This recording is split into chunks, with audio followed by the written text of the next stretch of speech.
अस्सलामुअलैकुम स्टूडेंट्स। आज हम second year chemistry new book का चैप्टर नंबर 17 जिसका नेम है ग्रुप 2 एलिमेंट्स, उसका टॉपिक 17.5 डिस्कस करेंगे। Solubility of group 2 sulphates and hydroxides. तो स्टूडेंट्स सबसे पहले हम देखेंगे सोलबिलिटी क्या है। सोलबिलिटी होता है हल होने की ability, the ability of a substance to dissolve in a solvent. Ability of a substance to dissolve in a solvent। Solvent usually water ले सकते हैं और यूजुअली वाटर ही हम लेते हैं, वाटर को ही डिस्कस करते हैं। ठीक है, तो अब हमने इसकी सोलबिलिटी देखनी है ग्रुप 2 एलिमेंट्स की, ग्रुप 2 एलिमेंट्स के सल्फेट्स की और हाइड्रोक्साइड्स की। तो ग्रुप 2 के जो सल्फेट्स हैं और हाइड्रोक्साइड्स हैं वो हम पहले लिख लेते हैं। कौन कौन से मेंबर है ग्रुप 2 के? Magnesium, calcium, strontium, barium. ठीक है, तो मैग्नीशियम की हाइड्रोक्साइड्स कौन से होंगे? MgOH2, ये इसके हाइड्रोक्साइड्स हैं। फिर कैल्शियम हाइड्रोक्साइड,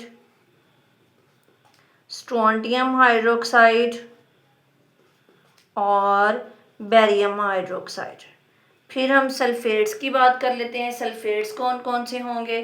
तो सल्फेट्स आप इसी से मैं इसी रेड सी बना देती हूँ।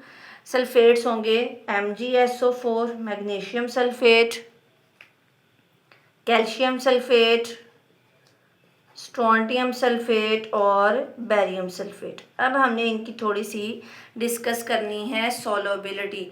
तो स्टूडेंट्स जो ग्रुप 2 के सल्फेट्स हैं उनकी solubility top to bottom increase होती है। वो रीजंस हम डिस्कस करते हैं क्यों इंक्रीज होती है। Solubility increases. ठीक है, जैसे हम मैग्नीशियम हाइड्रोक्साइड ले लेते हैं तो ये स्पेरिंगली सोलबल होंगे और जैसे जैसे हम नीचे को जाते हैं इनकी सोलबिलिटी इंक्रीज होती जाएगी। तो ये वाला बेरियम हाइड्रोक्साइड जो है ये हाईली सोलबल होगा। ठीक है, उसके बाद हम डिस्कस कर लेते हैं इसकी सल्फेट्स की सोलबिलिटी। तो सल्फेट्स की सोलबिलिटी टॉप टू बॉटम जाते हुए क्या होगी? ग्रुप में डिक्रीज होगी। Solubility decreases. ठीक है, ये लेस रेडिली वाटर में डिज़ोल्व होंगे। जैसे मैं यहाँ पे मैग्नीशियम सल्फेट की एग्जांपल ले लेती हूँ स्टूडेंट्स। तो अगर मैग्नीशियम सल्फेट की लार्ज क्वांटिटी वाटर में डिज़ोल्व होगी इसका मतलब है कि ये ज़्यादा सोलबल है, और अगर इसकी कम क्वांटिटी स्मॉल अमाउंट डिज़ोल्व होगी तो इसका मतलब है ये लेस सोलबल है। ठीक है, अब यहाँ पे एक क्वेश्चन है आपकी बुक में कि why does an ionic compound dissolve in water. Ionic compound water में डिजोल्व होता क्यों है? Why does ionic compound dissolve in water.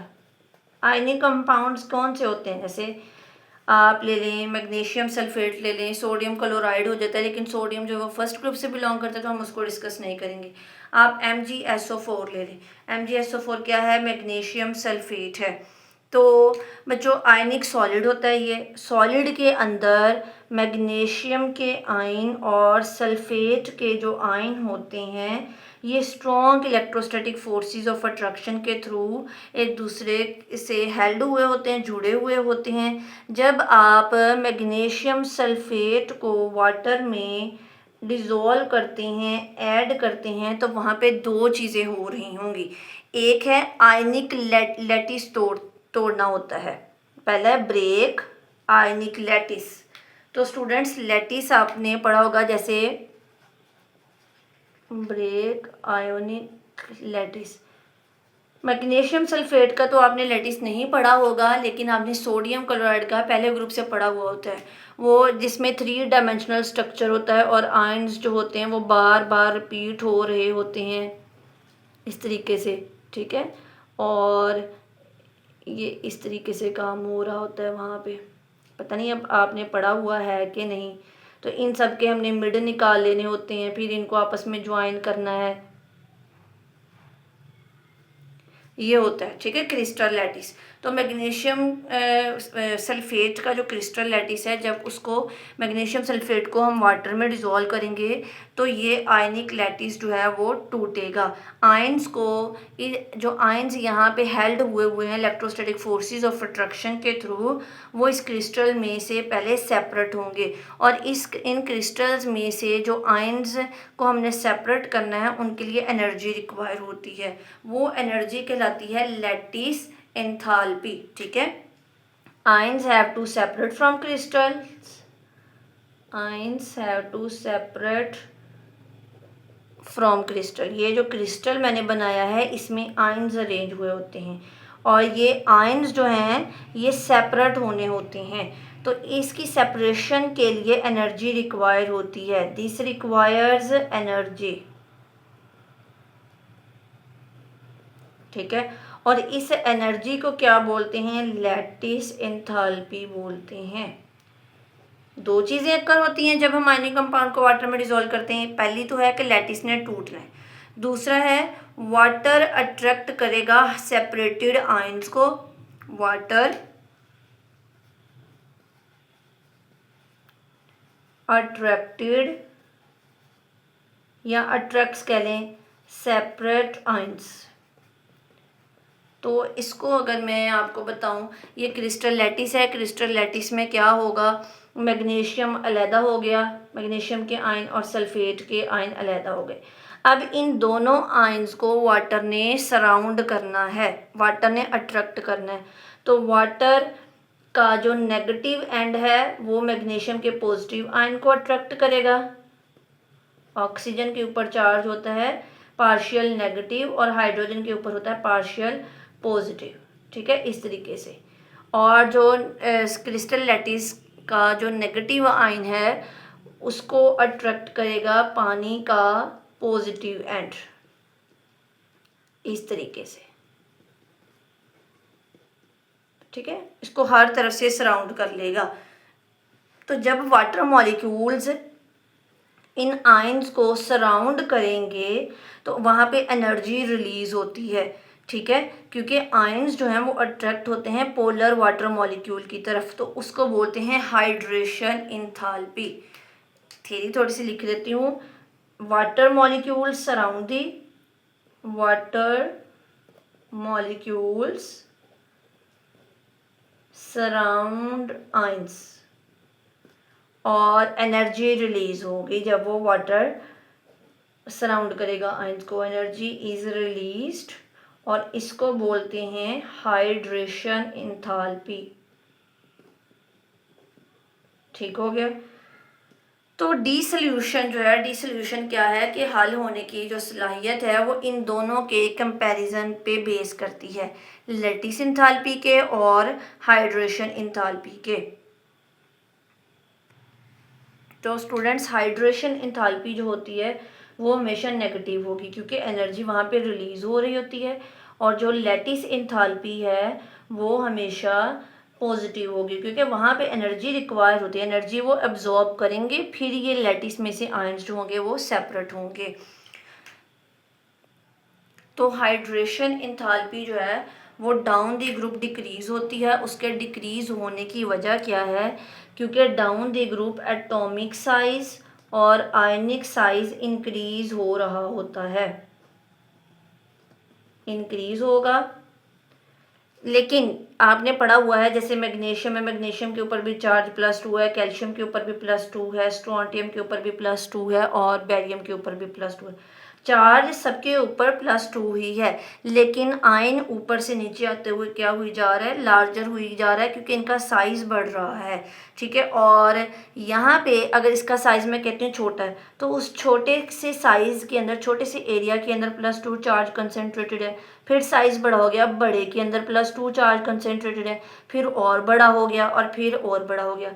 Large area के अंदर चार्ज स्प्रेड हो रहा है। ठीक है, तो फिर इसकी जो अट्रैक्शन है वो वाटर मॉलिक्यूल के साथ कम होती जाएगी। जैसे जैसे चार्ज ज़्यादा होता जाएगा वैसे वैसे वाटर मॉलिक्यूल के साथ अट्रैक्शन वीकर होती जाएगी, इसलिए हाइड्रेशन एनर्जी भी डाउन द ग्रुप क्या होती जाएगी, कम रिलीज होगी।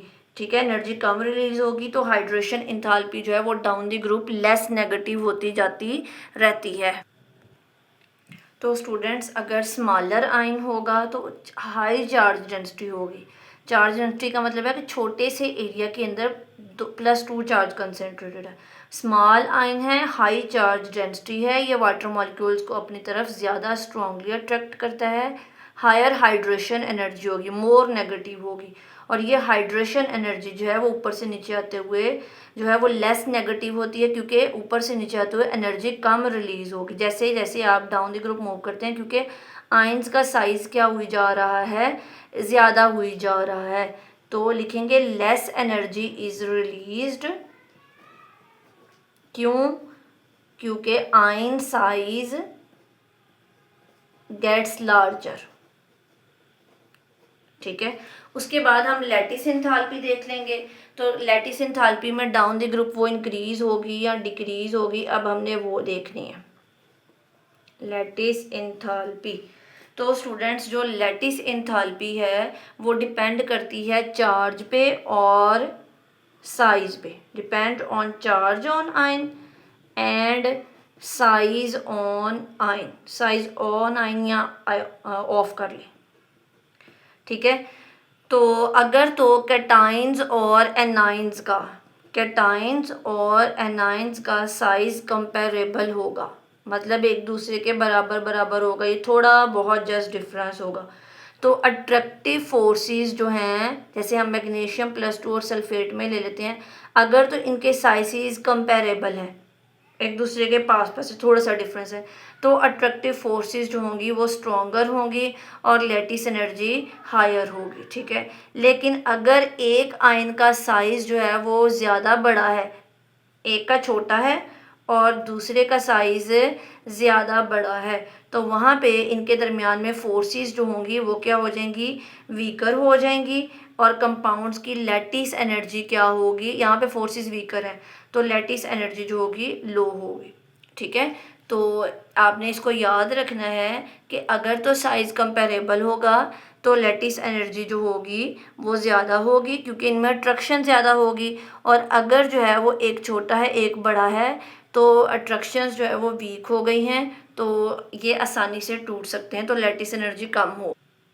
तो स्टूडेंट्स क्वेश्चन ये है, why does hydroxide solubility increases down the group, कि मैग्नीशियम हाइड्रोक्साइड जो उसकी सोलेबिलिटी कम है जबकि बेरियम हाइड्रोक्साइड जो उसकी सोलेबिलिटी सबसे ज़्यादा है। तो ये क्यों है, क्योंकि down the group lattice enthalpy decrease हो रही है, लैटिस इंथैल्पी डिक्रीजेस। तो बच्चों लैटिस इंथैल्पी क्या है, पहले भी हमने एक्सप्लेन किया है, वो एनर्जी जो कि एक क्रिस्टल में मौजूद आयंस को सेपरेट करने के लिए यूज़ होती है।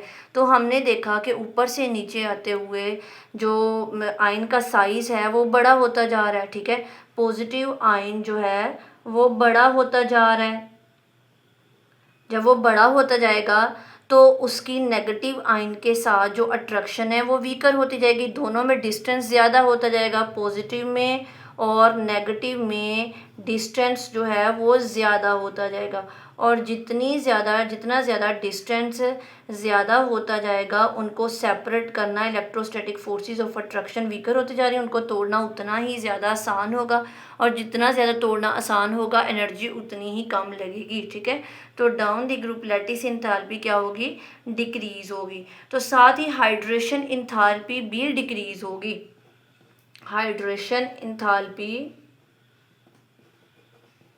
Also decreases. अब वो कैसे डिक्रीज होनी है, क्योंकि जो आयन का साइज़ है वो ऊपर से नीचे आते हुए बड़ा हो रहा है, वो बड़ा हो रहा है तो उसकी अट्रैक्शन वाटर के साथ कम होती जानी है। मैग्नीशियम की वाटर के साथ अट्रैक्शन जो है वो ज़्यादा है, लेकिन जैसे जैसे हम डाउन द ग्रुप मूव करते हैं आयन की जो अट्रैक्शन है वो पानी के साथ कम होती जाती है, और जितनी ज़्यादा अट्रैक्शन कम होती जाएगी तो लेस एनर्जी रिलीज़ होगी। यहाँ पे एनर्जी ज़्यादा रिलीज़ होती थी और यहाँ पे एनर्जी कम रिलीज़ होती है। तो डाउन द ग्रुप इंथाल्पी, जो हाइड्रेशन इंथाल्पी है वो भी क्या होती है, डिक्रीज़ होती है। वो बात हमने ऊपर पढ़ी हुई है, हाइड्रेशन इंथाल्पी डिक्रीजेस, ठीक है। लेकिन बच्चों हाइड्रोक्साइड्स के केसेस में जो लैटिस इंथाल्पी है वो ज़्यादा डिक्रीज़ होती है। Lattice enthalpy